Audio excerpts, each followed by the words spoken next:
recording. Yeah, we've been recording. So we can start anytime. We can start anytime.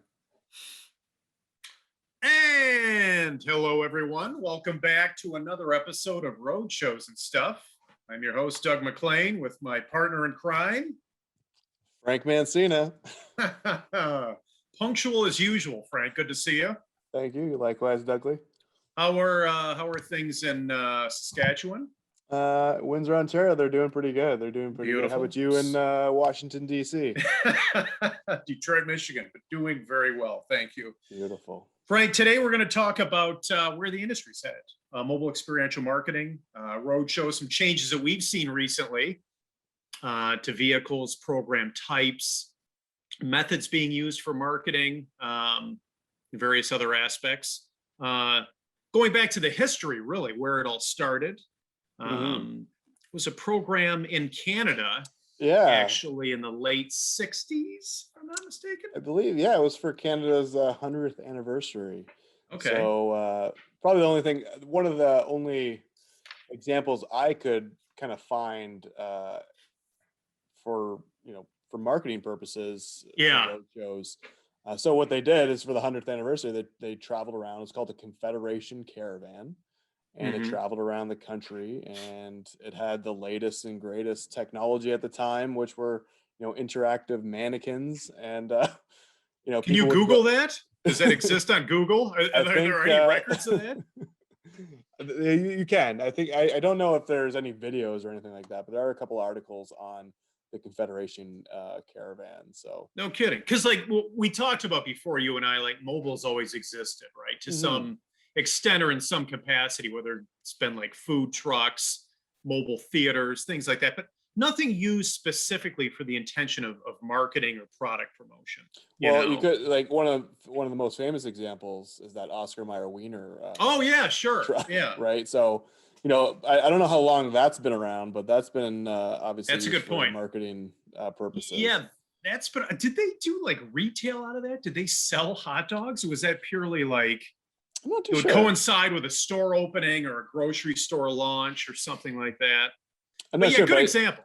But it's still in commission today, which it's been working for decades. You ever been to the Henry Ford Museum in Greenfield Village? I have, yes, years ago though. They have an Oscar Mayer mobile or Wiener mobile, whatever it's called. Okay. They have one there, one of the originals. Yeah. Oh, no way. You can interact with it, whatever that means, and then you can touch it or something. But yeah, it's on display. It's huge. It's larger than you'd imagine. But we don't need to spend any more time about that. So obviously, we go from, a trailer like the Confederation Caravan, which is just a 53-foot trailer. Was that a straight trailer? Do you know? It was, I believe it was a straight trailer. I believe there was one bump out. Okay. So you go for something like that, and then you go to nowadays, right? Like, sure. We have trailers that open up on four sides, or trailers that have observation decks. And, yeah, sure. Complete glass expandables, glass sides, glass roofs. Everything's hydraulically actuated now, from landing gear, propulsion systems. Doesn't really completely weatherproof too, if you'd like. That's changed completely. And really, exactly. You're pushing the envelope on a lot of the engineering of the trailers, right? And the experience itself too, like what's inside the exhibit. We did or partnered with World Vision a few years back. That, in recent memory, it's one of the most impressive displays we've ever built. Again, we partnered with a technology company to help do that build out. But that was fully immersive. That was a 53-foot double expando. That was something that you entered, and it took you to like third world Africa. You took a bus ride. All the walls, the partition walls, were all monitors. They were motion activated, so you felt as if you were riding a bus through these, dirt tracks of these villages. And the crowds, people, and so on would gather around the bus. They actually sent a crew to Africa to shoot all of the digital media supporting that program. No way. So when they activated it for the experience, it was one of the most realistic things we've ever done.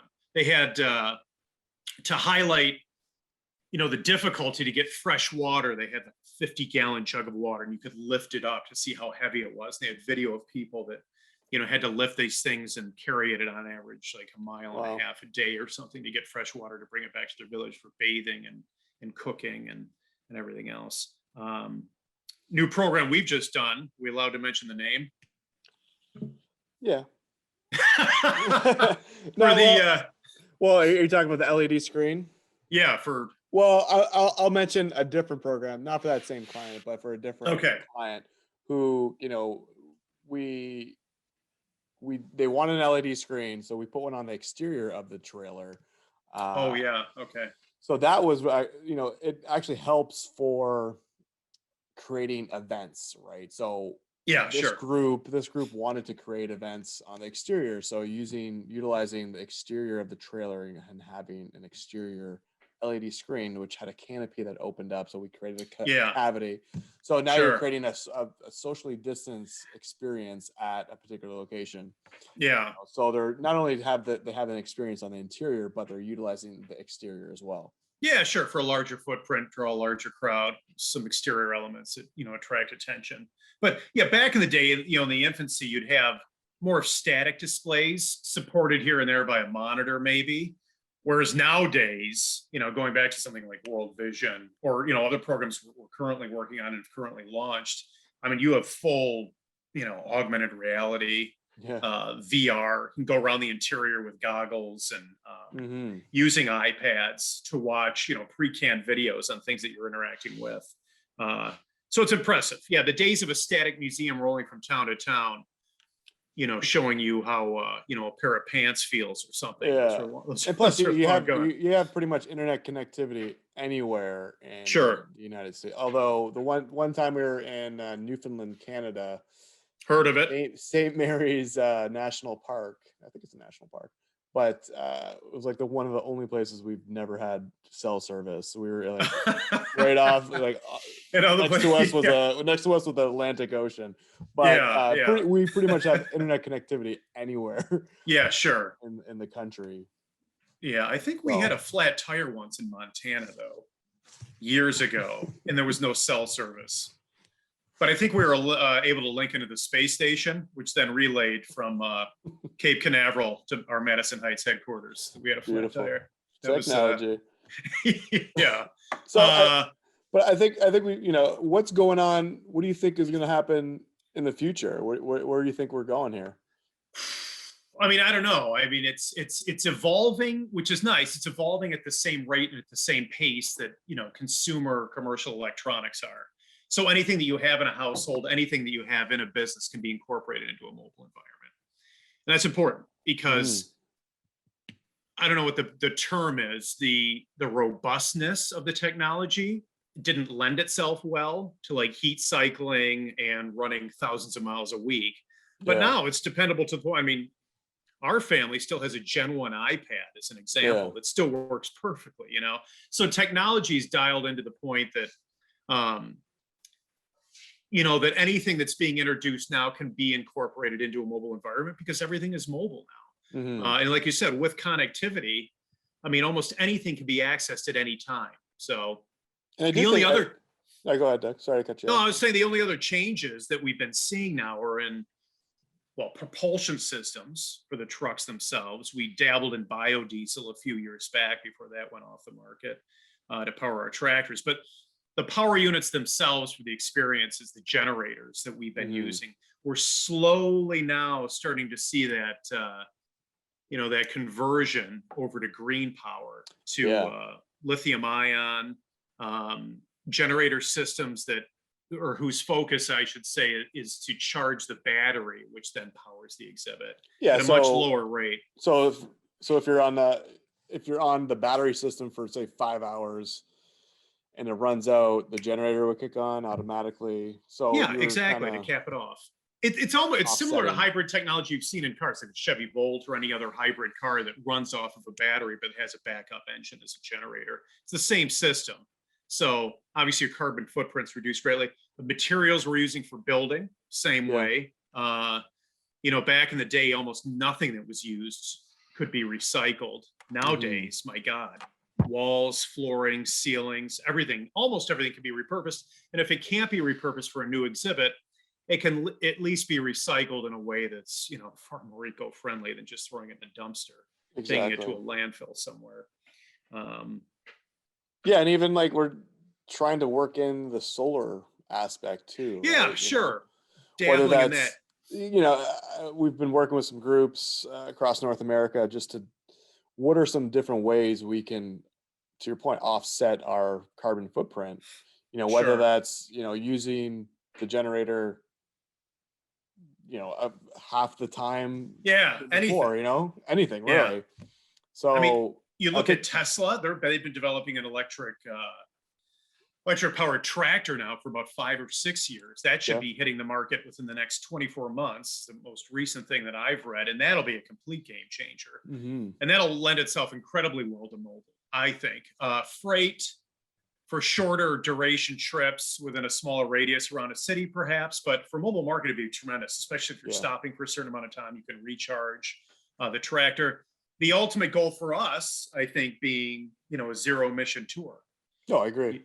Having the power unit or the tractor be completely emission free, and having the the power source for the experience being completely battery driven would be phenomenal. And I think that's something that we could potentially put on the road in the next 5 years, 5 or 6 years. No, I agree, especially as technology and these types of technologies are becoming more getting better. Commonplace, yeah, and advancing Exactly. and developing. And like you said, with solar power, it'd be nice too if we could recharge without having any dependency on gas, to have solar panels charge, the batteries for the experience. Mhm. You can always run off shore power for the tractor, what have you. But yeah, it's something to look forward to. I guess the long and short of it is, compared to where we were even, 20 years ago, completely different landscape, completely different offerings, and I know we've been custom fabricating a lot of different types of experiences for our clients, but yeah, So that's about it. Is that, Pretty much it. have we run the gambit here? Have we, I think so. I think yeah, so. so that's kind of where the industry's going. Yeah, going In our green. opinion. Yeah, Going green. that's where it was. So yeah, with that being said, I think that would wrap this episode. Frank, amazing input as usual. Thank you. You as well. Don't ever Douglas. go solo. You need me, Frank. I know. Don't ever think We're of a going team. solo with these. We're a Appreciate team. that. So what are we talking about next week? So we're going to talk about next week. Is mobile right for you? So Oh, good point. Yeah.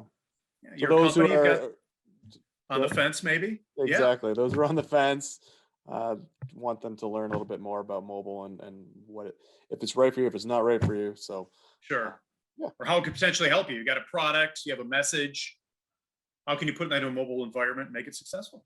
So, all right, everyone. Cool. Thank you, Frank, for joining us. We will we'll see you next time.